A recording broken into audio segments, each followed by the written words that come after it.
Sura ya kwanza. Siri ya Lipua. Giza lilikuwa limeanza kutanda katika eneo la Lipua.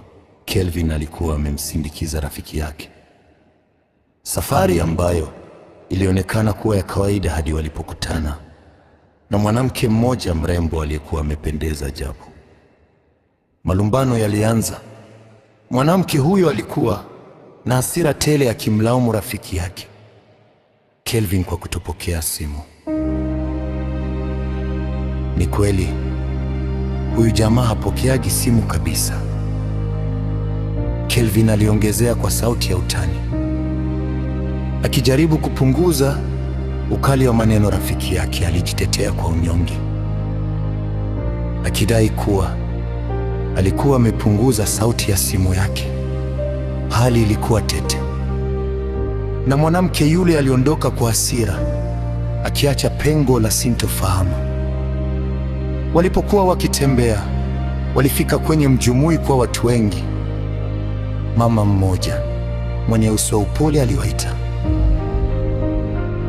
"Njooni wanangu, kuna zawadi yenu." Alikuwa amepika uyoga na chipsi. Walikula kwa hamu, lakini Kelvin hakujua kuwa huu ulikuwa mwanzo wa safari ya kiroho na kishujaa.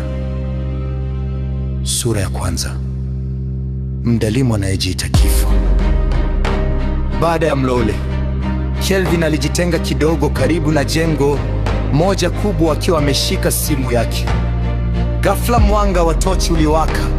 Kwa kutumia ujuzi wake wa kipekee, alifanikiwa kuhack mradi mkubwa wa umeme na kupata taarifa zote za siri. Lakini hakuishia hapo. Aliingia ndani ya mfumo wa jeshi na usalama wa nchi. Ghafla kingora kikali kililia. Mtafaruko ulianza. Kelvin alijirusha chini akijifanya ameumia ili kukwepa shabaha.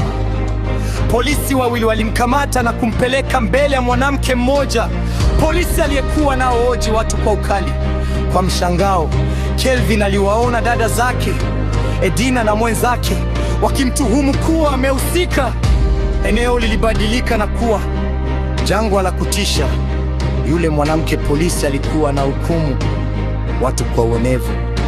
Alipofika kwa dada yake Kelvin, alimuuliza swali la kutisha, "Unampenda Yesu au shetani?" Dada yake alijibu, "Anampenda Yesu."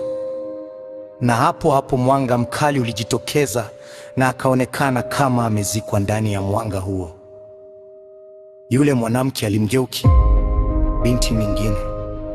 Kelvin akapiga kelele, "Wewe ni nani unayehukumu watu?" Mwanamke huyo alijibu kwa sauti ya baridi, "Mimi ni kifo."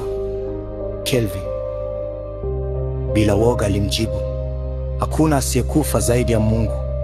Alimshika na kumtupia kwenye shimo la giza. Panga za moto zilianza kushuka kutoka mbinguni. Kelvin alipiga kelele kwa watu, "Jiokoeni, shikeni panga kabla hazijatua ardhi." Alishika panga lake na kuanza kupaa angani kama kimbunga, akirudi kwenye lile jengo kubwa, huku akipambana na kasi ya upepo hadi alipojigonga na kushtuka, shingo ikimuuma. Sura ya tatu. Jengo linaloanguka na ziwa la ajabu. Baada ya kurudi uzinizini saa 10 usiku, Kelvin alijikuta katika ulimwengu mwingine. Alikuwa katika hoteli ya kifahari iliyozungukwa na uzio mkubwa karibu na ziwa pana. Alikuwa na mwanamke mgeni na wafanyakazi wenzake. Walikuwa wakijirekodi video kwa furaha, wakifurahia maisha ya master. Lakini shida ilimkumba. Alikumbuka hana atamia kwa mara nyingine. Kelvin alitumia simu yake, alitafuta mtu mwenye fedha nyingi kupitia GPS na kuona milioni fence katika akaunti ya mtu mmoja. Aliak na kuzihamisha kwenda kwake. Watu wanacheka, wasijue kuwa yeye alikuwa naona kila kitu kupitia CCTV za hoteli hiyo. Muda wa kulala ulifika. Mhudumu alimpeleka Kelvin kwenye chumba cha ajabu juu kabisa ya mlima. sehemu iliyofanana na makazi ya ombaomba. Mama mmoja na mwanawe walimpa viatu vya yebo na kumwambia, ikitokea hatari, kimbia. Ghafla mvua kubwa ya kimbunga ilianza. Nguzo za umeme zilipata hitilafu. Kelvin aliona ufa mkubwa kwenye jengo. Hoteli ilikuwa inaanguka.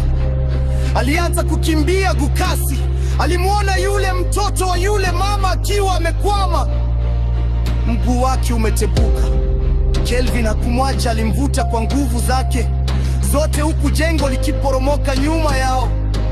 Walifanikiwa kufika kwenye nyumba ndogo ya kawaida, wakishuhudia hoteli ile ya kifahari ikitoweka kabisa chini ya vifusi na maji ya ziwa.